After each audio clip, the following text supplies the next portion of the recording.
de ne pas vous remercier une fois de plus de votre disponibilité et de votre présence à cette session statutaire. En effet, malgré nos responsabilités pastorales qui nous attendent, vous avez donné de votre temps avec beaucoup d'assiduité.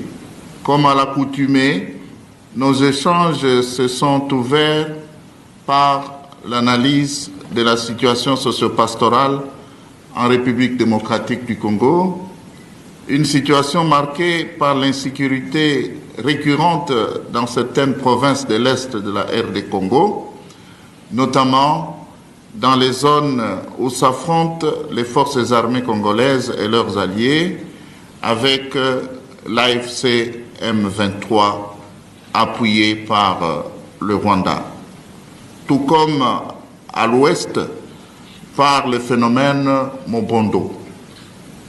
Ce comité permanent était essentiellement pastoral.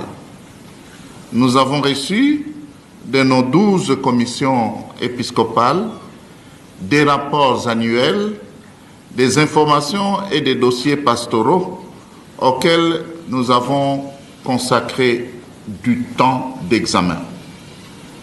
Après appréciation, nous avons décidé de transmettre pour adoption à l'Assemblée plénière les dossiers suivants. L'exhortation des consacrés sur la synodalité, l'instruction sur les filles avec grossesse dans nos écoles catholiques, les statuts des bilingues à Mwinda, les statuts des mamans catholiques. Le bon fonctionnement de nos structures ecclésiales requiert la présence d'un personnel disponible.